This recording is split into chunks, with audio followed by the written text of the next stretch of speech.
Well, hey Braden, thanks for helping me refilm this video here. Yeah. So you were telling me a little bit about you've had some stomach issues, and that's your problem. Let's start there. Tell me all about that. All right. So I've had stomach issues in the past, which comes with some weight fluctuation. So I've gone to the doctors a few different times and had it looked at, and never really been able to find anything. Kind of given me the general IBS, IBS diagnosis. Yeah. Okay. And so my problem is I need to find a mixture of diet and exercise and a lifestyle that really works for me to keep all those symptoms under control.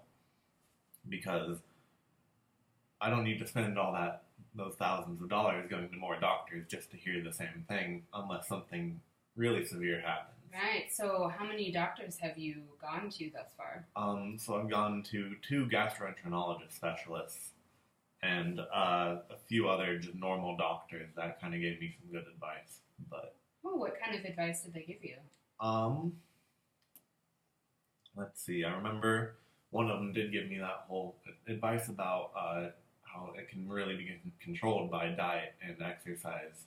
And she kind of steered me to the last gastroenterologist that I was seeing, who I really liked, but unfortunately I moved out of the area, so I couldn't keep seeing her. Right. So, tell me more about your symptoms and how that affects your everyday life. Well, I have lots of nausea if my symptoms are bad. Luckily, lately they haven't been, but when they're bad, I'll have lots of nausea, especially early in the mornings. Especially if I happen to have to wake up early for something, the nausea is amplified even more, and it makes it really hard to work any early morning jobs when I wake up and I try to eat breakfast and then have to puke it back up. Oh, wow. So the early morning nausea is interfering with your ability to work Yeah. a normal schedule. Yeah. It did in the past, but In the past. At that time I was working a very physically demanding job. Oh, yeah? Tell me about how the physical demands. Well, I was on my feet all day carrying very heavy loads. I was walking about 13 miles a day on average just for that shift. And then I was walking to and back from that. So it was a lot of walking and just being on my feet constantly. And then we only got a 15-minute break for lunch. Right, that's not a very good time. No, and so it made my symptoms just kind of spiral out of control. Oh, really? Yeah, until I had to leave the job for my own health.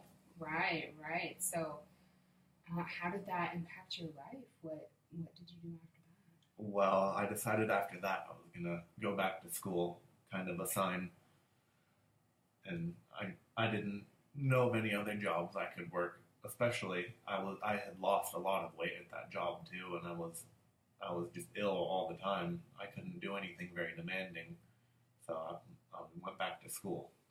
All right. So you had to quit your job because it was too physically demanding. You lost a lot of weight. Mm-hmm. You went back to school. Yeah. And how has it improved since then? Did you see that enterologist? I did. That last one in that meantime? Yes, I did. And I had an endoscope done, and it came up with no results. There was some inflammation in some areas, but nothing that really said anything. Just right. Did you get any negative diagnoses for things you were thinking it could be? I did. I had a negative diagnosis for celiacs. No celiacs. No celiacs. So that was one of the big things that it might have been with those symptoms. Right. But so it sounds like you've had a lot of kind of maybe frustration and just feeling like it's this ambivalent problem you can't pinpoint. Yes, absolutely. Absolutely. Okay. Well, tell me more about where you would like to go from here. You said that the last enterologist focused on you changing your lifestyle. Yeah, so I don't eat the healthiest of foods, and I've been working on that. But that's probably about the first place I'd want to start is changing up my diet from more like fast, easy, greasy foods to more whole, natural stuff. Some fruit, more fruits and vegetables mixed in. Right. So, what does your diet look like currently? It's a bit varied. Sometimes I eat pretty healthy, and then sometimes I eat terribly. And part of that right now is due to the fact that I don't have a job yet, and so I can't exactly afford better food. Sometimes all I can really afford is top ramen. Right. So, yeah, tell me, what is your definition of terrible foods? All right. Well, top ramen, of course. Ramen. A lot of those just canned, put in the microwave, instantly make it. Like a ravioli thing? Yeah. Or more like soup? More like ravioli. Okay. I've been good about reading the labels on those lately, and I've started to see how much sodium, especially, is in all of those. And that's another thing I need to lower in my life is the sodium intake. Right. So you're wanting to change up your diet Mm-hmm. and focus on sodium Mm-hmm. reduction. Yes, and more exercise too. And more I think would be exercise. beneficial. A medium amount of exercise, not like Not the place like I you was- were doing. Yeah, Yeah. that is no good. So how has tell me more about how your symptoms have been since you quit that job. Well, they've improved quite a bit. They fluctuated for a while, but they were fluctuating upwards until now. I feel almost completely normal for the most part. Every once in a while, there will be an outbreak, but nothing too severe. I gained all that weight that I lost back, Right. and I've been able to do lots of physical activity without feeling physically ill the way I was. That must have been a pretty scary time in your life, losing all that weight. Yeah, it was 30 pounds in 6 months. That's a lot. That is a lot. That's a lot. So, what are you thinking along the lines of how you'll be able to go out in the workforce in the future since you've had that experience? Well, I'm thinking a big part of it was the diet, really. The physical exercise didn't help, but the fact that I didn't have the diet to support all that exercise that I was doing, I think that really amplified everything. Let's talk about that. Oh, you go ahead. And it was a restaurant too, so most of my meals came from them, and so it was greasy, deep fried, whatever they just happened to have. Right. That kind of stuff. Yeah, so I was going to ask more about what your diet was like during that really difficult time. Yeah, and then a lot of pizza too. Pizza. I walk by a pizza place going home. Sometimes that's a hard deal to pass up. Right. Buy right. a few meals for yourself for cheap.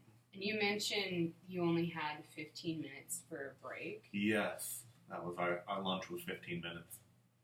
How did that, what in the day was that? How did that affect you at all? That was at the very end of the day. So usually I'd get there around 8 o'clock or so and work, and then that lunch would be around 2 o'clock because we closed at 2, and then once the last customer was out is when we would sit down and eat our lunch.